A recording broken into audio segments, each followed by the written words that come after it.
So, ayan yung karne, oh. Oo, marami siya. At saka may mga kamatis nga eh, na baka yun yung nagpapula nung sabaw. May magic to eh. Kahit matagal na nandyan yung dinuguan, crispy pa rin siya. Solid yung bibisitahin namin ngayon. Isa to sa mga nauna na medyo kakaiba yung Filipino menu. Kumbaga adventurous sila. Marami silang nailabas na masasarap at tumatak sa atin. Oh, ito basic to pag Kanin Club. Crispy dinuguan. Ito yung Kanin Club. Silipin natin yung branch nila dito sa May Alabang. Kung nagawi na kayo dito sa May Westgate, matutuwa kayo kasi maraming parking dito. At saka ang dami yung pagpipilian ng mga restaurants. Kung tama yung pagkakaalala ko, ang unang branch ata nila isa May Santa Rosa at pangalawa ata to. Hindi ko sigurado yon, pero kung ano man ang nauna, siguradong matagal na yung mga nagluluto dito sa branch na to. Sinigang. Oh, sarap. Sobra. Naglasa na yung dahon dun sa sabaw. Ako medyo under the weather, kaya nung nakita ko agad. Tsaka alam ko rin naman na yung sinigang na tadyang ng baka, isa sa mga talagang in-order dito. Ang sarap, ang asim-asim. So, depende sa inyo. Kasi sa ibang restaurants, tatanungin kung gaano ka-asim. Dito, solid yung asim. Gusto ko na agad. Dahil na sa situation ko ngayon. So, solid pa rin yung sinigang dito sa Kanin Club. Tikman natin doon sa kanin yung tadyang. Laki nung yung cut. Lagyan kaya natin ng labanos para masarap yung kain natin. Bango. Dito talaga sa Kanin Club, may home-cooked appeal ang mga luto dito. Sobrang sarap. Papunta, torn ako eh. Kasi gusto ko sana kumain ng restaurant na meron sinigang na baboy. Yun na naalala ko na masarap nga pala yung tadyang dito. Solid talaga. Sabaw. Gulay. At saka yung tadyang ng baka. Sobrang solid. Kung ngayon ka palang kakain sa Kanin Club, ito ang dapat isa sa mga obligadong ino-order dito. Pero pag alam mo na, matik to. Yun. Crispy dinuguan. So, excited ako dito. May magic to eh. Kahit matagal na nandyan yung dinuguan, crispy pa rin siya. May walang ulit na balikan. Sobrang sarap. Ewan ko kung narinig nyo isa pa. May ano natin, ASMR. Sobra eh. Wow. Saya nun. Grabe.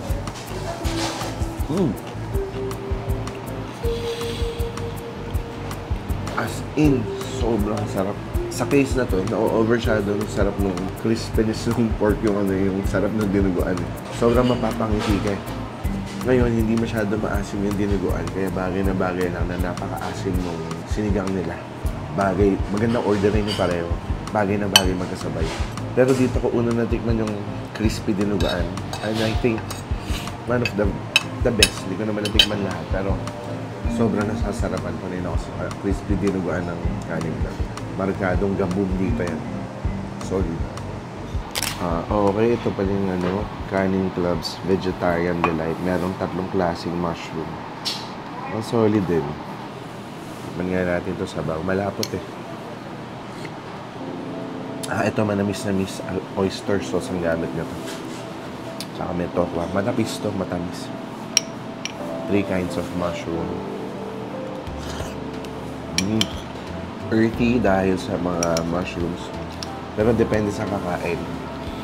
Ito bordering masyadong parang for me matamis siya. Yung taste para sa akin. Naninibago kasi ako ng asim-asim nung sinigang. Ito bagay siguro ito ipare sa mga ibang pritong dishes. Okay, umorder din tayo ng ampalaya salad kasi actually bagay na bagay ito pamari sa mga prito rin eh. Ang lutong-lutong nung crispy dinuguan, kaya namin din ito in-order. Contrast din. Tsaka malutong yung ano, yung ampalaya. Parang binlunch lang eh. Ano natin? Ano kaya yung vinaigrette na to? Para sa akin, masarap ha. Mapait eh. Ito yung 100% di magugustuhan ng batang hindi mahilig sa mapait. Solid yung pait, kaya nilagay ko na sabay yung crispy dinuguan.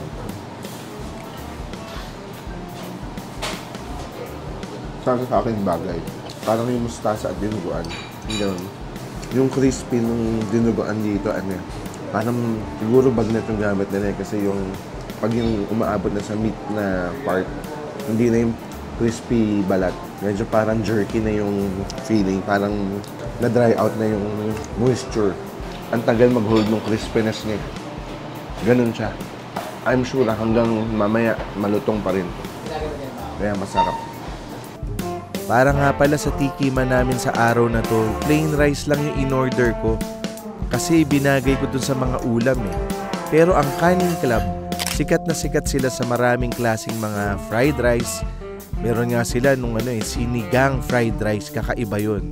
Meron ding aligi rice at marami pang iba. Mag-eksperimento kayo. Galing, pati crispy kangkong.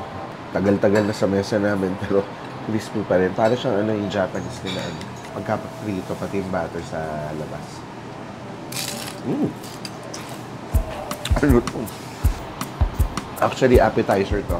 Pero dahil gustong-gusto ko ng tikman lahat, wala na ako sinunod na order. Bagay naman siya eh. I'm sure bagay rin to sa tinuguan, bagay sa sinigang. At umorder pa kami ng kare-kare. Pero seafood, tikman natin mamaya. Okay, ito na yung seafood kare-kare. Order to ni Mrs. Dizon. Impression ko, baka good for two to. Kasi dalawa lang yung yung malaking sugpo ba yan? O malaking hipon. Pero meron siyang squid, maraming tahong, tsaka yung hipon. Iba naman, seafood naman. Tahong muna. Gulay. Ito, kompleto to.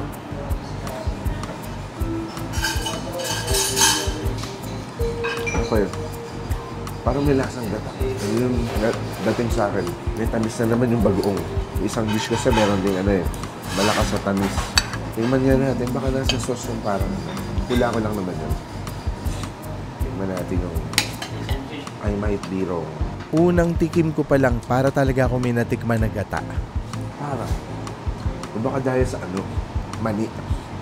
Pero, clearly, hindi siya yung commercially prepared. Talagang ginawa to. Yung kare-kare sauce na. Okay. Okay, yung kare-kare sauce nila, malasang-malasa yung sauce talaga. Nagustuhan to ni Mrs. Dizon. At tama ako, tinanong ko yung server, niluluto nga daw nila with gata yung kare-kare. Ibang version din. Uulitin ko lang marami pa kaming hindi natikman. Maganda makatikim kayo kasi ang dami nung mapipilian talaga dun sa menu nila. Pero sa dessert, medyo may twist din lahat ng ma-order dito kaya sumubok lang din ako ng dalawa. Okay. Ito naman yung version natin ng kumbaga sa Thailand, mango sticky rice. Sila dito meron sticky rice pero may twist eh. Kasamang chocolate. Tapos may pandan leaves pa na sa gilid. Ito siguro hula ko makapuno. Pinoy version, kaya lasa ng sticky rice na to? Ano kaya yung matamis na element na to? Okay, mas chewy yung version natin dito. Iba rin. Pero, talaga naman dapat maging iba dahil Pilipinas to eh. Ang edge daw nito, Philippine mango yung gamit.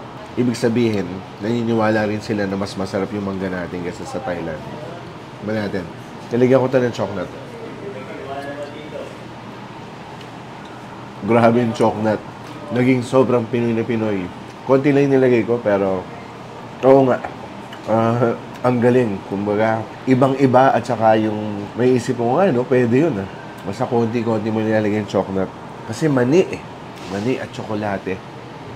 Pwede. Okay, itong na to. Version na to. Oh, ito. Sikat din to.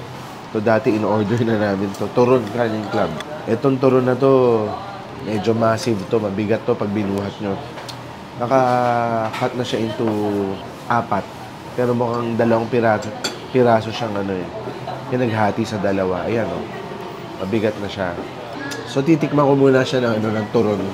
Kasi kinuha ko yung option na pag nakita nyo yung menu nila, pwedeng a la mode. Konti lang idadagdag mo. Meron ng ice cream sa ibabaw. So titikman ko muna siya ng turon lang. Okay. Alala ko na. Lakas ng tamis ng arnibas sa labas. Ang experience ito, alala ko na ngayon na parang kumain ng halo-halo na nasa turon setting. Kasi merong ang dami nung ube. Tapos meron ding makapuno. So yun yung feels niya. Talagang parang halo-halo. Ngayon, lagyan natin ng ice cream. Yung ice cream na pinili ko, kanya-kanya yun. Kayo mamimili. Ako naaayon sa akin, durian flavor. Yun yung pinili ko Hindi ko alam kung bagay. Natin. Bagay naman. Sobrang sarap para sa akin. Tikman ko nga yung ice cream lang. Actually, hindi masyado malasa yung durian. Hindi naman yun yung binibenta talaga. Yung experience lang naman talaga nung a la mode. So, mag-experiment kayo kung ano gusto nyong ice cream on top. Pero, ito, uniquely Kanin Club experience. So, naalala ko nung unang lumabas tong dessert na to, parang pinag-uusapan dito ng mga tao. Yun yung Kanin Club. Sa totoo lang, simple lang, Filipino food. Pero maaasahan. Pag hindi nyo pa na-try, talagang worth din naman dayuhin at worth din matikman yung kakaiba nilang take sa mga pagkain. Medyo north-centric yung mga karamihan ng pagkain nila dito. Yun.